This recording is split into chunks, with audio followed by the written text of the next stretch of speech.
কৰি গৈছে কিন্তু দেই মই কোনো নাই কৰা ডক্টৰ ছাৰ এই তলৰ বিল্ডিঙৰ এটা BCA সেইটো সংযোজন কৰিছে চেষ্টা কিন্তু আমি এটা কথা মই ভাবোঁ যে সুযোগবিলাক আকৌ দুবাৰ নাহে 2009 পৰা লাহেকৈ 11 মানৰ পৰা UGC গ্ৰাণ্টছবিলাক নাইকিয়া হৈ থাকে প্ৰায় নাইকিয়া হৈ যোৱাৰ লগে লগে আনফাণ্ডিং চ'ৰ্চ এজেঞ্চি আমি বিচাৰিবলগীয়া হ'ল নাকৰ এক্ৰিডিটেশ্যন কলেজখনে কৰিবলগীয়া হয় ছাৰ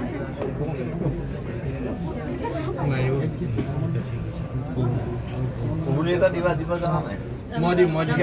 ল'ৰাই দিবা নাপায়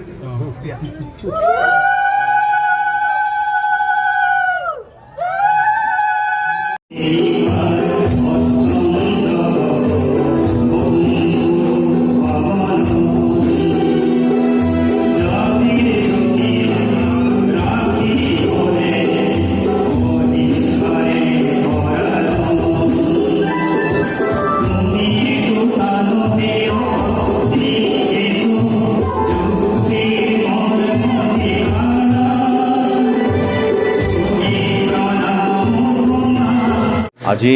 আমাৰ শিৱসাগৰ কমাৰ্চ কলেজৰ প্ৰাক্তন ছাত্ৰ সন্মিলনীৰ 28 সংখ্যক প্ৰতিষ্ঠা দিৱস আৰু এই উপলক্ষে আজি আমাৰ যিসকল এলুমিনি এছ'চিয়েশ্যনৰ সভাপতি সম্পাদক প্ৰমুখ্যে বিভিন্ন কৰ্মকৰ্তাৰ নেতৃত্বত এদিনীয়া কাৰ্যসূচী গ্ৰহণ কৰা হৈছে এই সন্মিলনীখনে এবাৰ এটা যথেষ্ট গুৰুত্বপূৰ্ণ কাম কৰিছে কাৰণ আজিৰ মুহূৰ্তত বৰ্তমানৰ সময়ছোৱাত প্ৰাক্তন ছাত্ৰ ছাত্ৰীসকলৰ মহাবিদ্যালয়খনৰ সৈতে জড়িত হোৱাটো অত্যন্ত প্ৰয়োজনীয় দিশৰূপে বিবেচিত হৈছে আৰু এই দিশৰ প্ৰতি তেখেতলোকে লক্ষ্য ৰাখি আমাৰ মহাবিদ্যালয়ত এটা অত্যন্ত আধুনিক ডিজিটেল কোঠাৰ আমি কোঠাটো দি দিছিলোঁ তেওঁলোকে ডিজিটেল কোঠালৈ ইয়াক পৰিৱৰ্তন কৰি সুন্দৰ ৰূপত সজাই পৰাই তুলিছে আমি আশা ৰাখিম তেওঁলোকৰ যিটো এটা মহান প্ৰচেষ্টা এই প্ৰচেষ্টাই আমাৰ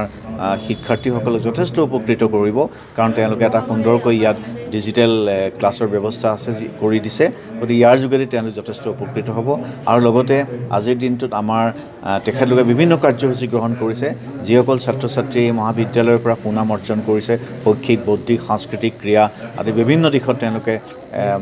সুনাম অৰ্জন কৰিছে এইবাৰো আজি যিটো আছাম অলিম্পিক হৈছিল তাত দুজন ছাত্ৰ প্ৰাঞ্জল আৰু আমাৰ আকাংক্ষা তেওঁলোকে এগৰাকী বেডমিণ্টনত এজনে TTত সুখ্যাতি অৰ্জন কৰিছে ব্ৰঞ্জ মেডেল পাইছে গতিকে তেওঁলোককো সম্বৰ্ধনা জনাব আৰু